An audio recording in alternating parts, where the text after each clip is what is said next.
So for this video, we are continuing my Guilds of Ravnica sealed event run, and this is part of a series, so if you have not seen the videos before, I go through creating the deck, and I obviously go through playing the games. We're currently 3-2, and we're gonna jump into a game, and hopefully continue winning, because if we lose one more time, we are done, we are out, and that would be really disappointing. But it wouldn't shock me either. Like, when this deck got built, I didn't think this was necessarily going to be a 7-win run kind of deck. I was pretty disappointed because of the rares that we pulled. Now, in terms of building my collection, the rares were great because we got some key lands. But the problem was, out of our 6 packs, if you have not seen the deck building video, we opened 3 lands. Our rares were rather unplayable. I guess this is keepable. So that might not seem like a big deal, but in Limited, a lot of times good quality rares can just win you a game. They can just carry you. And not having them means you've really got to like kind of win on the margins, is the way that I would describe it. And that's what we've been doing. We have a lot of flying. We have some okay combat tricks. Now this is an interesting dilemma here. On the one hand, we'd like to develop this. But if we do that, then we need to top deck a mountain in order to be able to play the Legionnaire on curve and swing. Or we can just wait and play the 2-1. We're going to wait on the Legionnaire, play the 2-1. Simply because we do have the opportunity to top deck a mountain, which makes this the better play. We also do have the red-white dual land, the one where you can pay 2 health. Alright, we did not get there. Let's go ahead and do that. Try to attack, see if they've got some sort of answer. They do not. We get our 2 damage in. So it's like we played the Legionnaire anyway. We still got 2 net damage in.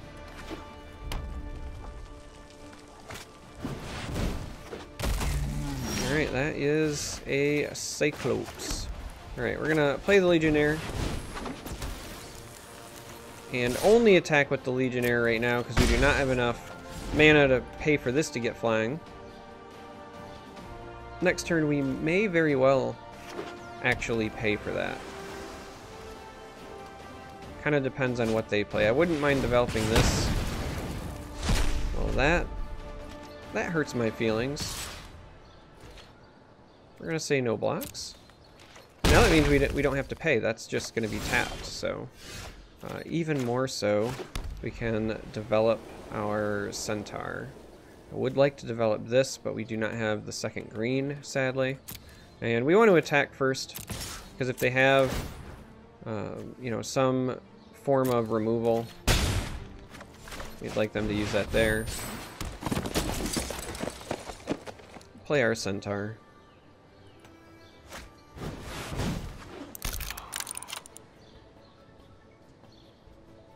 Alright. And another land.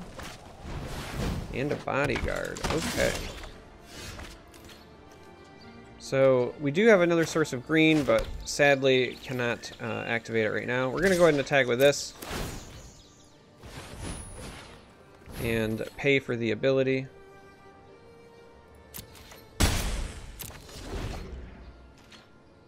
We do not want to lose our poor Vigilant Centaur.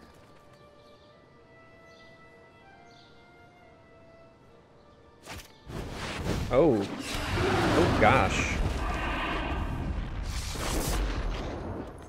Yes, we would very much like to not deal with that bad boy. So they get to draw a card, and then that also means they get to nuke something. But I think at the end of the day that was probably worth it for us. We're gonna go ahead and develop our Beast Whisperer, and then just pray that it survives. Again, we still don't want to attack with that quite yet.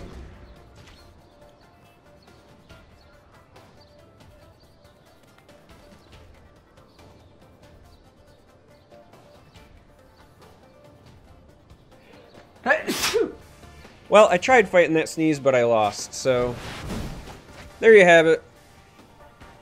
If you're the kind of person that has a weird fetish on YouTube about people sneezing, congratulations.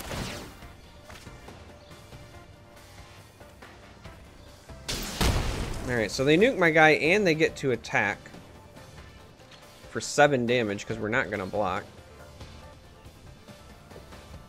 Though they may leave this as a blocker. See, this is interesting because, well, they're going to bring it. Well, we're going to say no blocks. It's a lot of damage, but not much we can do.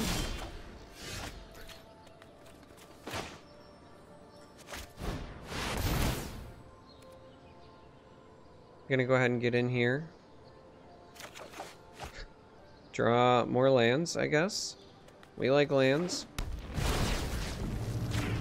Give the old Beast Whisperer some love.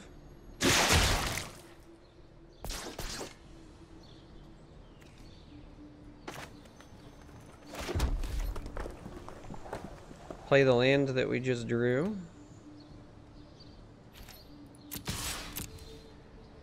Get our attack in. And that'll be it. We have a bit of a flood going on, all things considered. We've drawn 4 more lands than our opponent, 3 more lands than our opponent, but they also have drawn the Locket, so I guess we're kind of close in card quality. The Niv Mizzet was pretty powerful, though, I'm not gonna lie.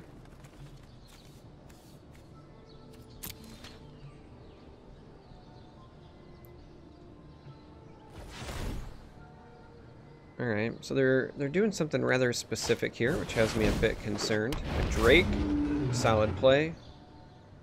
Flying, draws a card. We need to find a way to give this flying. This was not the way, but we're going to be a bit specific ourselves here.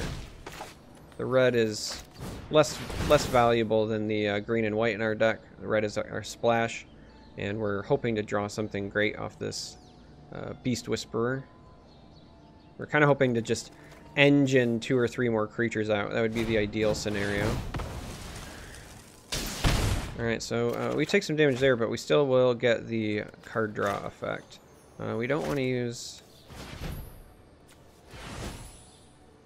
Let's do it like this.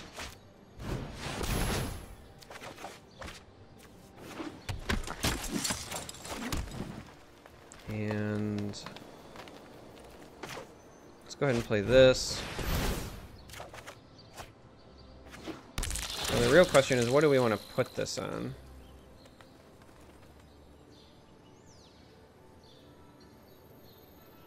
I feel like this is probably still the right play, just because it gets it outside of the hypothesical range, even if we're not attacking with it this turn.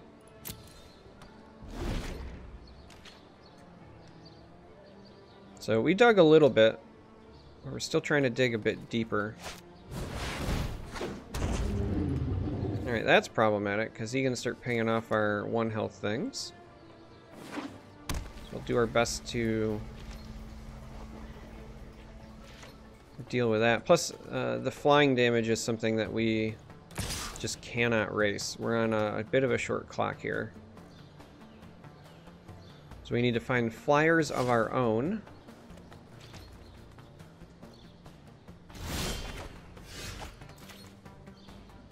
Yeah, like that's actually a fantastic draw for us.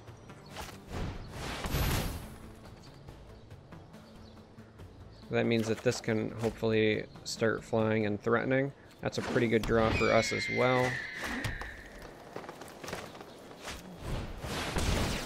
That will give us, unless they have removal, a good quality blocker against the Whelp.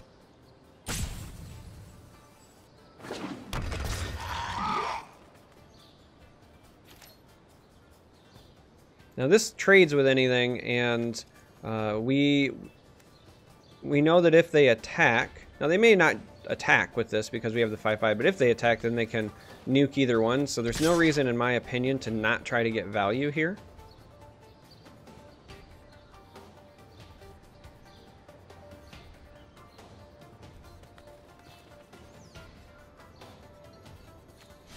Actually, so we want to get value, but anything that we would want to buff is just going to turn around and die. Like if we buff this, it dies to this, and this is too important. If we buff this, it can get blocked by like anything and then just turn around and die. So we're just going to risk it. We're going to say no attacks, and if they attack with this, then like we lose this, but they potentially lose that, so that's fine.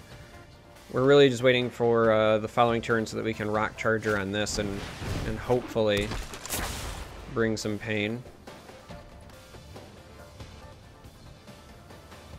Because we'll have a fair amount in the air ourselves. And even if they block our two biggest, they will lose to some trades. So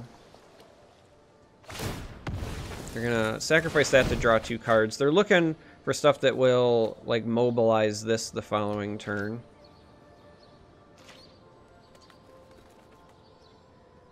Alright, moment of truth. So they are gonna declare the attack so they can pick this off.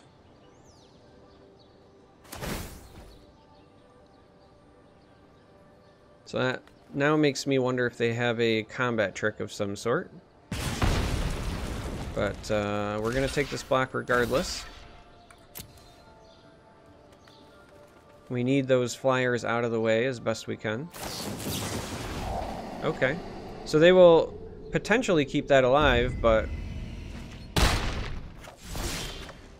we're still okay with that in my opinion. We're going to go ahead and play this locket.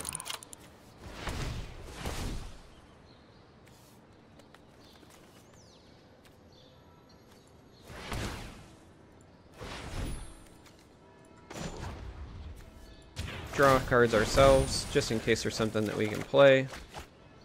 I like the Healer's Hawk a lot. Let's go ahead and develop that, because that will draw us another card. And we'll go ahead and play this. Kind of tipping our hand that we don't have any combat tricks here, but we'll play this and enter it tapped. And now we will go this route because we have a potential blocker. Though if they attack with this, they can ping that. But they're going to lose this. Still take that. We've got enough back. So we'll take potentially 3. We'll lose this blocker, and then we'll have this, this, and this will have 3 blockers for as many as 5 bodies. This is a bit of a risk, I'm not gonna lie.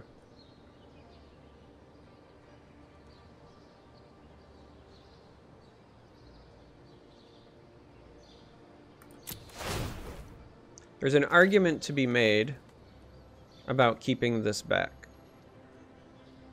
because we don't push lethal this way.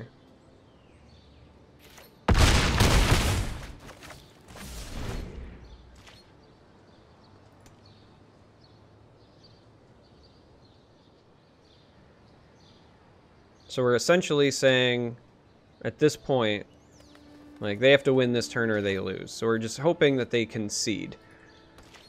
If they've got removal and something like that, then we probably just lose. It's a good sign if they're just declaring that as an attacker, though, because they would play the instant or sorcery first to be able to attack with that as well, if they had it. Like, the big concern would be if they had something that was removal and then they used this to copy it, nuke a couple of things. The other concern is like the 6 damage spell, right? So once we take this damage, we could just get nuked. But we had no way to like properly play around that anyway, unless we kept this back.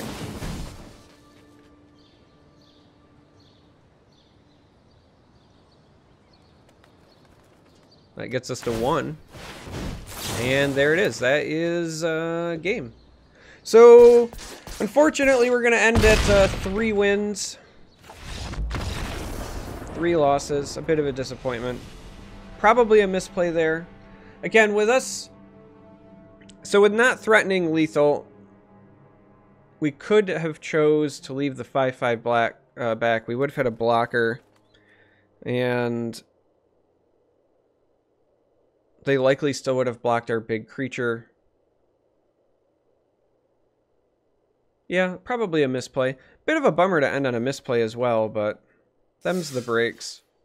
Let's go open some packs. Let's at least see what I get for my prizes.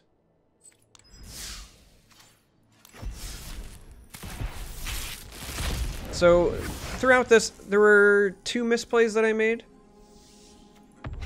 I had one in a previous video, and then that one. Alright, so Assassin's Trophy is pretty solid. I'm a fan of this card. I'm excited to see that. Got a couple of wild cards. And this was the wild card pack. Alright, so Mythic Rare wild card seems pretty good. And Drowned Secrets. Alright, so that's going to be it. Again, a bit of a disappointment that I didn't win more, as I'm trying to unlock more for my collection, but we did draft a lot of lands, which was a blessing and a curse. And I did probably throw that last game. It's kind of hard to tell without knowing what else was in their hand. It's possible that they had the victory anyway, but them's the breaks. So if you made it this far, thanks for watching. I really appreciate it. I'm sorry I let you down. I said during the deck building video that whenever I do these ones for YouTube, it seems to go way worse. Like I say, all right, I'm committing to, I'm going to put these up win or lose, and then they go horribly. And then when I do it on stream, I'll get like multiple 7-win runs, whether it's sealed or whether it's draft. So maybe I just need to stop doing my limited stuff on YouTube. Maybe that's the curse. I don't know. But like I said, I appreciate you watching, and I hope that you will stop by for another video.